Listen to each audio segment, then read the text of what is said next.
राजनीति में गाय बड़ा मुद्दा रहा है कई बार। आज राज्य सरकार ने एक नोटिफिकेशन जारी किया जिसमें गाय को अब आवारा नहीं कह सकेंगे, बेसहारा कह सकेंगे। क्या इससे कोई गाय के स्टेटस में? अरे ये नाम बदलने में माहिर हैं।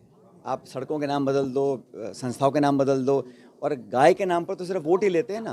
कांग्रेस गवर्नमेंट ने हमेशा गौ सेवा को प्राथमिकता दी है और गाय की रक्षा संरक्षण, उनकी सुरक्षित रखना, ये काम सरकारें हमारी करती थी। आज इतनी आवारा पशु घूम रहे हैं और ये सरकार सिर्फ गाय के नाम पर वोट लेना जानती है ना। गायों को अनुदान कितना दिया है, खर्चा कितना किया है, उसके आंकड़े दीजिएगा, लेकिन आंकड़े दबा देते हैं। आंकड़े देने नहीं, भाषण देना है। गाय के नाम पर, भगवान नाम के नाम पर सिर्फ वोट बटोरने का काम है। अंत में लोग इससे थक जाएंगे और थक चुके हैं। आज पूरे देश में माहौल बन चुका है, भाजपा के खिलाफ लोग मन बना चुके हैं। अब तो उल्टी गिनती चालू हो चुकी है, 29 की, लोकसभा की बता रहा हूँ। और राहुल गांधी जी ने नेता प्रतिपक्ष होने के बाद जिस तेवर में सरकार की जवाबदेही तय की है, सवाल पूछे हैं और अकाउंटेबिलिटी मांगी है, वो सरकार दे नहीं पा रही है।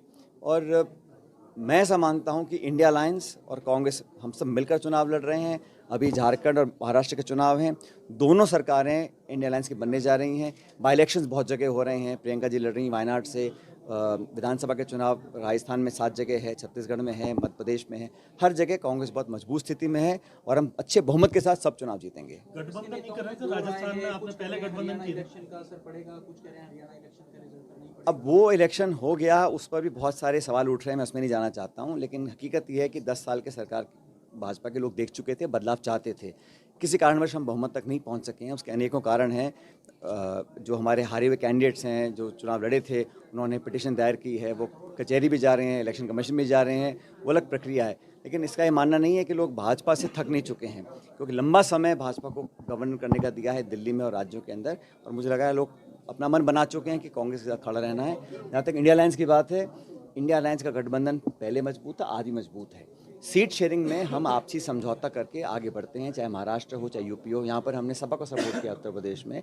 महाराष्ट्र में हम लोग चुनाव लड़ रहे हैं, बाकी लोग साथ आ रहे हैं और सब लोग बात करके, चर्चा करके तब आगे बढ़ते हैं। हमारा उद्देश्य ये है कि भाजपा एनडीए को हराना, उसके लिए हम सब मिलकर काम करेंगे। 40 लोगों की स्टार प्रचारकों की टीम है आपकी, क्या मुद्दे रहेंगे उपचुनाव में राजस्थान में, क्योंकि आपकी व्यवस्था गहलोत साहब की और आपकी दोनों की महाराष्ट्र में बढ़ गई है, कैसे मैनेज करेंगे? मैं कल मराठवाड़ा जा रहा हूँ दौरे पर, लेकिन जहाँ जहाँ भी चुनाव हो रहे हैं पूरा नेतृत्व हमारी पार्टी का, चाहे वो राष्ट्रीय नेतृत्व हो या प्रदेश का हो, हम सब मिलकर कैंपेन करेंगे। हमारे सातों जगह हमारे उम्मीदवार मजबूत हैं, हम चुनाव जीतेंगे। निश्चित रूप से हर चुनाव एक चुनौती होती है, लेकिन ये सरकार के लिए चुनौती है, क्योंकि 1 साल सरकार को हो गया और इतनी जल्दी जनता का मोह भंग हो जाए, ये पहली बार देखा है।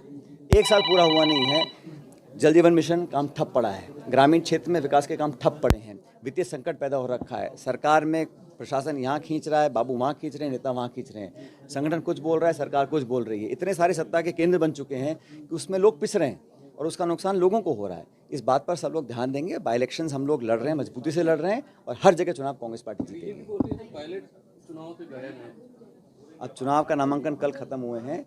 भारतीय जनता पार्टी को अपनी चिंता करनी चाहिए और जो भाजपा ने अब तक का शासन दिया है उस पर चर्चा करनी चाहिए और आंकड़ों के साथ करनी चाहिए। कांग्रेस सरकार ने कितना काम किया, नहीं किया, उसका विवरण दें और अपने साल भर की हम बताएं।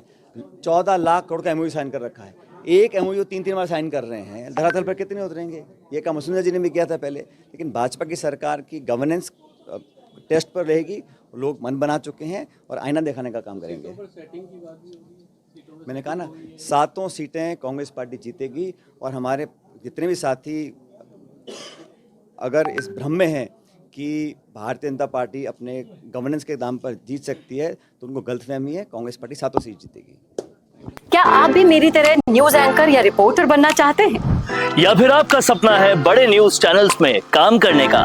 या फिर आप बनना चाहते हैं वीडियो जर्नलिस्ट या डायरेक्टर? तो आज ही एडमिशन लीजिए Michigan institute of media studies यानी कि MIMS में, जहां आपको मिलेगा मौका डिजिटल न्यूज चैनल में काम करते हुए सीखने का भी, साथ ही साथ बड़े बड़े चैनल्स में काम करने वाले एडिटर्स और एंकर्स के साथ सीखने का मौका। ज्यादा जानकारी के लिए आज ही विजिट कीजिए mishimediasolutions.com/MIMS पर। तो आज ही मिशिगन इंस्टीट्यूट का हिस्सा बनिए और अपने सारे सपने पूरे कीजिए।